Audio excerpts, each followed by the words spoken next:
வணக்கம். நியூஸ் ஃபர்ஸ்டின் உலக முக்கிய செய்திகள். முதலில் தலைப்பு செய்திகள். அமெரிக்காவில் வான்சாகச நிகழ்ச்சியில் இரு போர் விமானங்கள் மோதி விபத்து. அமெரிக்க போர் விமானங்களை சுட்டு வீழ்த்திய ஈரான் கடற்படைகள். அமெரிக்காவின் எரிபொருள் நிலையங்களில் கண்ணனிகள் ஊடுருவிய ஈரானிய கேக்கர்கள். எதிரிகளின் ஆயுதங்களை ஹார்முஸ் வழியாக கொண்டு செல்ல அனுமதியில்லை, ஈரான் தெரிவிப்பு. ஈரான் போரில் இஸ்ரேலுடன் UAE கூட்டணி வெளியாகிய புதிய தகவல். ஐக்கிய அரபு அமீரகத்தில் ட்ரோன் தாக்குதல் பற்றி எறிந்த அணு உலை. 200 போயிங் விமானங்கள் வாங்க சீனா ஒப்புதல். உக்ரைன் மீது ரஷ்யா ட்ரோன் தாக்குதல், 4 பேர் உயிரிழப்பு. 528 உக்ரைன் ராணுவ வீரர்களின் உடல்களை ஒப்படைத்த ரஷ்யா. திடீரென ஈரான் சென்ற பாகிஸ்தான் உள்துறை அமைச்சர். கோங்கோவில் எபோலா வைரஸ் பரவல், 80 பேர் உயிரிழப்பு. தொடர்பான விரிவான செய்திகள். அமெரிக்காவில் வான் சாகச நிகழ்ச்சியின் போது 2 போர் விமானங்கள் மோதி விபத்துக்குள்ளான சம்பவம் நிகழ்ந்துள்ளது. இந்த விபத்தில் அதிர்ஷ்டவசமாக விமானிகள் 4 பேர் உயிர் தப்பினர். அமெரிக்காவின் இடாகோ மாகாணத்திலுள்ள மவுண்டன் ஹோம் விமானப்படை தளத்தில் விமான சாகச நிகழ்ச்சி நேற்று நடந்தது. 8 ஆண்டுகளுக்கு பிறகு நடத்தப்பட்ட இந்த சாகச நிகழ்ச்சியில் ஆயிரக்கணக்கான மக்கள் கலந்து கொண்டனர்.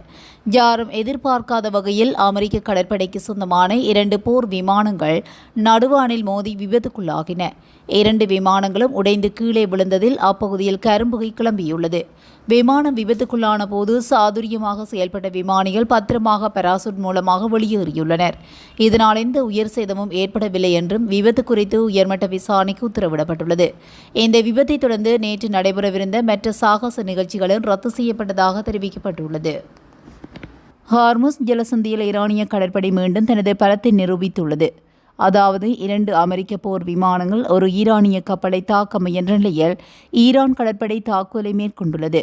அமெரிக்காவுக்கு இது பதிலடியாக ஈரான் படைகள் விரைவாக சென்று 2 விமானங்களையும் சுட்டு வீழ்த்தியதாக தெரிவிக்கப்படுகிறது. இந்த சம்பவம் அந்த பகுதியில் ஈரானின் இராணுவ இருப்பை மேலும் வலுப்படுத்தியுள்ளதாக தெரிவிக்கப்பட்டுள்ளது. அமெரிக்காவின் பல்வேறு மாநிலங்களில் உள்ள எரிபொருள் நிலையங்களுக்கு சேவை வழங்கும் சேமிப்பு தொட்டிகளில் உள்ள எரிபொருளின் அளவை கண்காணிக்கும் அமைப்புகள் மீது ஈரானிய கேக்கர்கள் தாக்குதல் நடத்தியுள்ளதாக நாட்டு ஊடகங்கள் செய்தி வெளியிட்டுள்ளன. சந்தேகத்துக்கிடமான ஊடுருவல்கள் தொடர்பில் இடம்பெற்ற விசாரணைகளுக்கு பின்னர் இந்த கருத்துக்கள் அந்நாட்டு பாதுகாப்பு தரப்புகளின் ஊடாக வெளிவந்துள்ளது. கடவு சொற்களால் பாதுகாக்கப்படாமல் இணையத்தில் இயங்கிக் கொண்டிருந்த தானியங்கி எரிபொருள் தொட்டி அளவுமானி அமைப்புகளை ஹேக்கர்கள் தவறாக பயன்படுத்தியுள்ளதாக கூறப்படுகிறது. இதன் மூலம் சில நேரங்களில் அவர்களால் தொட்டிகளில் உள்ள எரிபொருளின் உண்மையான அளவை மாற்ற முடியாவிட்டால் திரையில் காட்டப்படும் அளவீடுகளை மட்டுமே மாற்றியமைக்க முடிந்தது என்று அந்த வட்டாரங்கள் தெரிவித்துள்ளன. இந்த இணையவழி ஊடுருவல்களால் எந்தவொரு பௌதீக சேதமோ அல்லது பாதிப்போ ஏற்பட்டதாக தெரியவில்லை. இருப்பினும் இந்த மீறல்கள் பாதுகாப்பு குறித்த கவலைகளை எழுப்பியுள்ளன. ஏனெனில் கோட்பாட்டளவில் ஒரு ATGயை அணுகுவதன் மூலம் ஒரு கேக்கர் வாயு கசிவை கண்டறியப்படாமல் செய்ய முடியும் என்று தனியார் நிபுணர்களும் அமெரிக்க அதிகாரிகளும் கூறுகின்றனர்.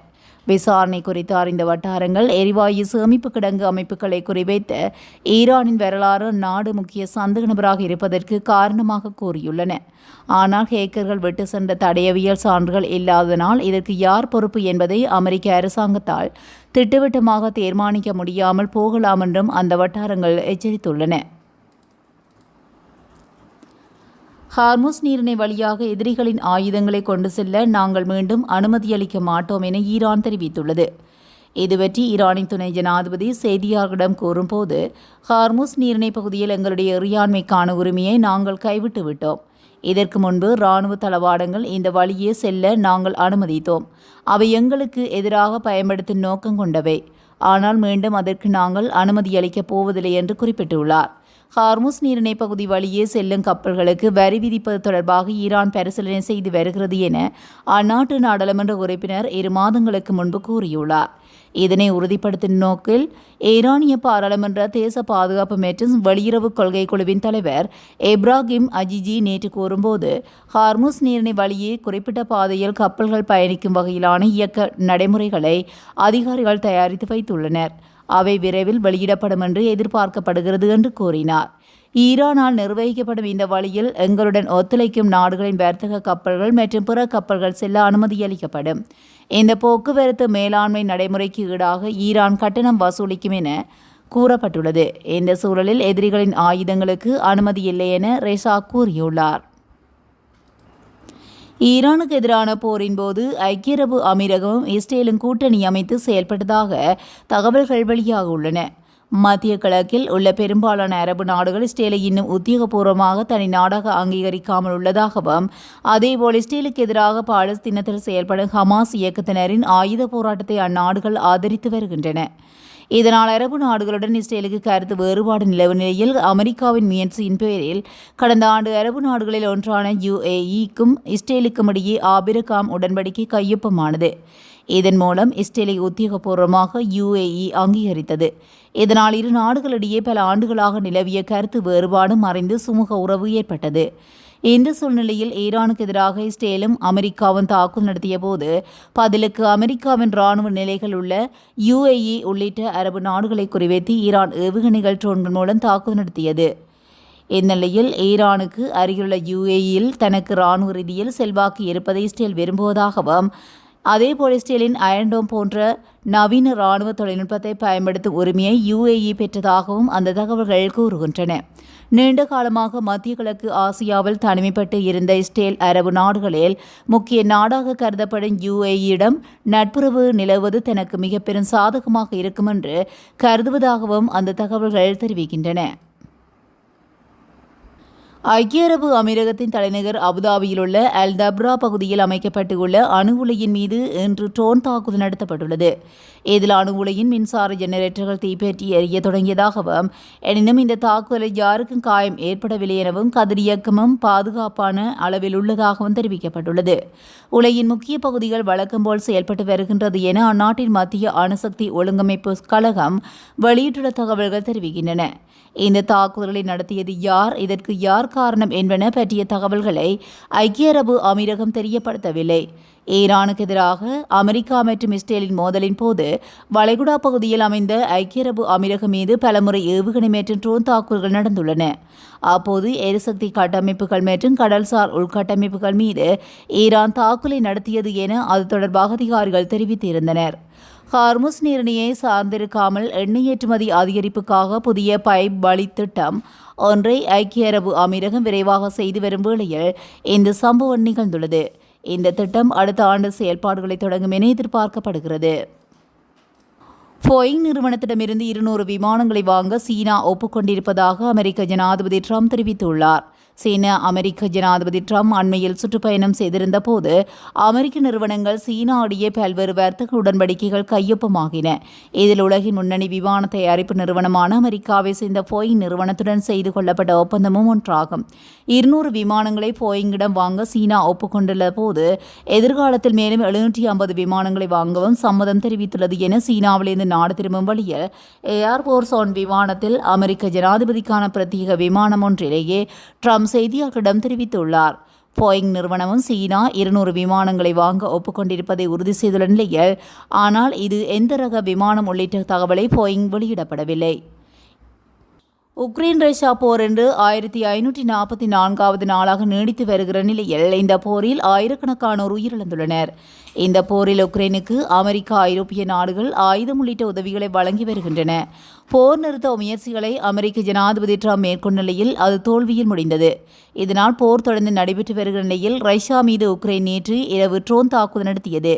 தலைநகர் மாஸ்கோ, ஹிங்கி உள்ளிட்ட நகரங்களை குறிவைத்து 500க்கும் மேற்பட்ட ட்ரோன்களை ஏவி உக்ரைன் தாக்குதல் நடத்தியது. இந்த ட்ரோன் தாக்குதலில் 4 பேர் உயிரிழந்தனர், மேலும் 12 பேர் படுகாயமடைந்தனர். கடந்த 30 நாட்களில் ரஷ்யா மீது உக்ரைன் நடத்திய மிகப்பெரிய அளவிலான ட்ரோன் தாக்குதல் இதுவாகும். போரில் உயிரிழந்த 528 உக்ரைன் ராணுவ வீரர்களின் உடல்களை ரஷ்யா உக்ரைனிடம் ஒப்படைத்துள்ளது. இதுகுறித்து உக்ரைனின் போர் கைதிகளுக்கான துறை வெளியிட்டுள்ள அறிவிப்பில் தெரிவிக்கப்பட்டிருப்பதாவது: போரில் கைது செய்யப்பட்ட வீரர்கள் தலா 205 பேரை ரஷ்யாவும் உக்ரைனும் பரஸ்பரம் வெள்ளிக்கிழமை திரும்ப ஒப்படைத்தன. இதையடுத்து சனிக்கிழமை 528 பேரின் உடல்களை உக்ரைனிடம் ரஷ்யா அளித்தது என கூறப்பட்டுள்ளது. இதனிடையே உக்ரைனின் ஒடேசா பிராந்தியத்தில் ரஷ்யா சனிக்கிழமை இரவு முதல் விடிய ட்ரோன் தாக்குதல் நடத்தியது. இதில் 5 மாடி கட்டிடம் உள்ளிட்ட பல கட்டிடங்கள் சேதமடைந்துள்ளன. ரஷ்யா ட்ரோன் தாக்குதல் நடத்திய தகவலை உக்ரைனும் ஒப்புக்கொண்டுள்ள நிலையில் இரவு முழுவதும் 294 ட்ரோன்களை ஏவி ரஷ்யா தாக்குதல் நடத்தியதாகவும் இதில் 269 ட்ரோன்களை இடைமறித்து அழித்துவிட்டதாகவும் உக்ரைன் தெரிவித்துள்ளது. ரஷ்யா தங்களது 14 பிராந்தியங்களில் ட்ரோன்கள் மூலம் உக்ரைன் தாக்குதல் நடத்தியதாகவும் இதில் 138 ட்ரோன்களை இடைமறித்து அழித்துவிட்டதாகவும் குறிப்பிடப்பட்டுள்ளது. பாகிஸ்தான் உள்துறை அமைச்சர் மொஹசின் நக்வி திடீரென ஈரான் சென்றுள்ளது சர்வதேச அளவில் கவனம் பெற்றுள்ளது. பாகிஸ்தான் முன்னிலையில் நடைபெற்ற அமைதி பேச்சுக்கள் அனைத்தும் தோல்வியில் முடிந்ததனால் ஈரானிய துறைமுகங்களை அமெரிக்க கடற்படை முற்றுகையிட்டு வருகின்றன. இதனால் சர்வதேச எரிபொருள் விநியோகத்தில் முக்கிய பாதையான ஹார்முஸ் நீரிணை முழுமையாக ஈரானிய படைகளால் முடக்கப்பட்டுள்ளது. இந்நிலையில் பாகிஸ்தான் உள்துறை அமைச்சர் நக்வி எந்தவொரு முன்னறிவிப்புமின்றி திடீரென கடந்த சனிக்கிழமை அன்று ஈரானுக்கு அரசுமுறை பயணம் மேற்கொண்டுள்ளார். இதுபற்றி ஈரானிய மற்றும் பாகிஸ்தானிய ஊடகங்களில் வெளியான செய்திகள் அமைச்சர் நக்வியின் இந்த 2 நாள் அரசுமுறை பயணம் இருதரப்புக்கு இடையே மீண்டும் அமைதி பேச்சுவார்த்தைகளை தொடங்கும் முயற்சியாக இருக்கக்கூடும் என கூறப்பட்டுள்ளது. முன்னதாக சீன நாட்டுக்கு அரசுமுறை பயணம் மேற்கொண்ட அமெரிக்க அதிபர் டொனால்ட் ட்ரம்ப் ஹார்முஸ் நீரிணை விவகாரம் குறித்து அந்நாட்டு அதிபர் ஷி ஜின்பிங்குடன் விவாதம் மேற்கொண்ட போது ஹார்முஸ் நீரிணை எந்தவொரு கட்டுப்பாடுமின்றி முழுவதுமாக திறக்கப்பட வேண்டும் என ஷி ஜின்பிங் வலியுறுத்தினார். இந்த சூழலில் பாகிஸ்தான் உள்துறை அமைச்சரின் இந்த திடீர் ஈரான் பயணம் சர்வதேச அளவில் கவனம் பெற்றுள்ளதும் குறிப்பிடத்தக்கது. ஆப்பிரிக்க நாடான காங்கோவில் எபோலா வைரஸ் தாக்கத்தினால் உயிரிழந்தவர்களின் எண்ணிக்கை 80ஆக உயர்ந்துள்ளது. உடல் திரவங்கள் வழியாக மனிதர்களிடையே மிக வேகமாக பரவும் கொடிய நோய் தான் எபோலா. இதற்கு முறையான சிகிச்சை அளிக்கப்படாவிட்டால் உயிரிழப்பு ஏற்படும் எனவும் தெரிவிக்கப்பட்டுள்ளது. ஆனால் காங்கோ நாட்டின் கிழக்கு பகுதியில் கிளர்ச்சி குழுக்களின் ஆதிக்கம் மற்றும் உள்நாட்டு போர் நிலை வருவதால் பாதிக்கப்பட்ட பகுதிகளுக்கு சென்று சிகிச்சை அளிப்பதில் சிக்கல் ஏற்பட்டுள்ளதாக தெரிவிக்கப்பட்டுள்ளது. இதுபோன்ற செய்திகளை உடனுக்குடன் தெரிந்து கொள்ள நியூஸ் ஃபர்ஸ்டுடன் இணைந்திருங்கள். நன்றி, வணக்கம்.